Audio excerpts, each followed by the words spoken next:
الآن عندنا فعل. الألف واللام تدخل على الفعل؟ أجل. الآن عندنا نحن البصريين شبيه باسم الإشارة. ما حجتكم يا محامي الكوفيين في أن الآن فعل؟ أيها القاضي المنصف، حين نقول الآن فكأننا نقول الذي آن، أي الذي حان. آن يئين مثل حان يحين. إذا قلنا الآن نتكلم فما معناه عندكم؟ معناه الوقت الذي حل وحان أن نتكلم فيه. نعترض يا قاضي، الكلام ليس على آن بل على الآن، والألف واللام علامة تمييز للاسم من غيره نجعلها تلحق بالفعل. هل نقول الذهب، الكتب؟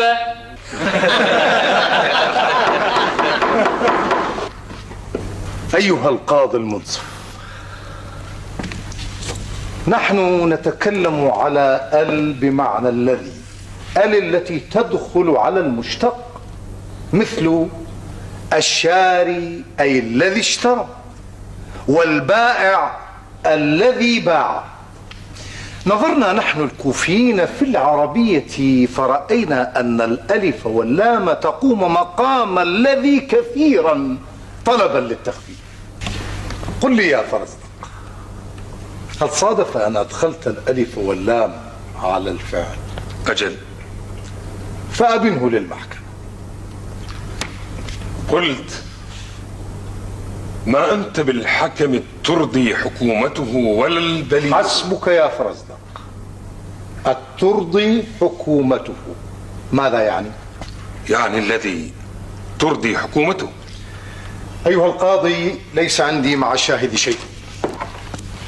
أعندك ما تريد أن تقوله للشاهد يا مبرد؟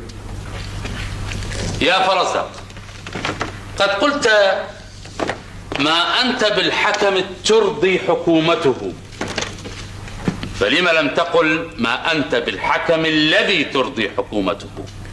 يا نحوي، الوزن عندنا كالإعراب عندكم، أهم شيء الوزن.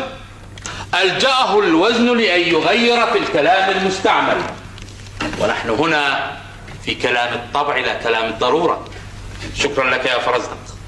إذا ما حجتكم يا محامي البصريين في أن الآن شبيه باسم الإشارة؟ أيها القاضي، نظرنا في ال الداخلة على آن وأردنا أن نعرف الجنس. قلنا: أهلك الناس الدينار والدرهم، هذا في تعريف الجنس. واشتريت الكتاب، هذا في تعريف العهد. وزرت البيت، هذا في تعريف الغلبة.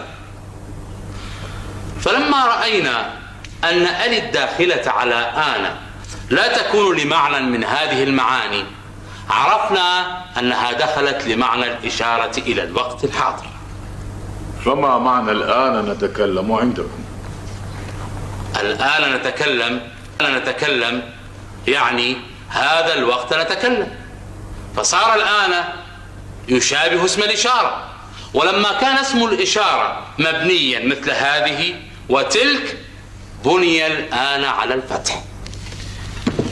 أيها القاضي، إن اتفقنا مع البصريين جدلا على أن الآن اسم إشارة، فكان حقه أن يبنى لأن اسم الإشارة مبني. والسؤال هو: أليس يجب أن يكون بناؤه على السكون؟ لأن المبني هو ما خلا من الحركة، وإنما يتحرك لسبب. ما ردك؟ نعم، ولكن هناك ضرورة جعلته ينتقل من السكون إلى الفتح. ما هي؟